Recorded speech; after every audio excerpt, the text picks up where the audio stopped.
Hello দর্শক, আসসালামু আলাইকুম। আপনারা এখন থেকে কিন্তু ফেসবুকে ক্রিকেট খেলা, ফুটবল খেলা লাইভ দেখতে পারবেন। বিশ্বের যেকোনো খেলা লাইভ দেখতে পারবেন। কি করে দেখবেন সেই প্রসেসিং তুলে ধরবো আজকের এই ভিডিওতে। হ্যাঁ ভিউয়ার্স, যদি আমার এই ভিডিওটা আপনাদের কাছে ভালো লেগে থাকে, অবশ্যই এই ভিডিওতে লাইক, কমেন্ট, সাবস্ক্রাইব করতে ভুলবেন না। কারণ আমার এই চ্যানেলে প্রতিনিয়ত এরকম ভিডিও সবসময় আপনাদের মাঝে তুলে ধরা হয়। হ্যাঁ ভিউয়ার্স, বেশি কথা বলবো না, চলেন ভিডিও শুরু করা যাক।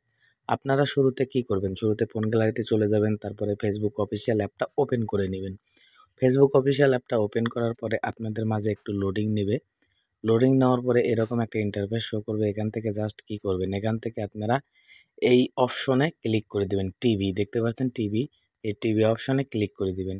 ক্লিক করার পরে আপনাদের মাঝে কিন্তু এখানে সার্চ অপশন চলে আসবে। এখানে সার্চ লিখবেন। এখন কিন্তু ২০২৫ সালে বিপিএল খেলা হচ্ছে বাংলাদেশে। তাই এখানে লিখবো আমি বিপিএল লাইভ ২০২৫। ঠিক আছে দর্শক? আমি কিন্তু এখানে সার্চ করে লিখে দিচ্ছি। আপনারা যে খেলা দেখতে চান লাইভ হচ্ছে সেই খেলা কিন্তু এখানে লিখবেন। ফুটবল হলে ফুটবল, ক্রিকেট হলে ক্রিকেট।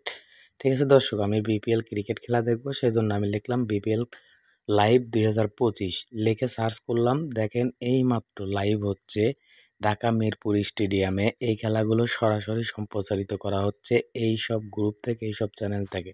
এগুলো আপনারা ওপেন করে নিয়ে আরামসে অনায়াসে খেলা দেখতে পারবেন। দেখেন আমি জাস্ট বোঝানোর জন্য আপনাদেরকে অনেকগুলি গ্রুপ দেখাচ্ছি। এসব গ্রুপে কিন্তু সরাসরি লাইভ সম্প্রচার করছে। এভাবে কিন্তু আপনারা ফেসবুক থেকে বিশ্বের যেকোনো খেলা সার্চ করে কিন্তু লাইভ খেলা দেখতে পারবেন। দর্শক, ভিডিওটা কেমন লাগলো অবশ্যই কমেন্ট করে কমেন্ট বক্সে জানিয়ে দিবেন। পরবর্তী ভিডিও পেতে আমাদের এই চ্যানেলের সঙ্গেই থাকুন। ধন্যবাদ দর্শক, ভালো থাকবেন, সুস্থ থাকবেন। আল্লাহ হাফেজ।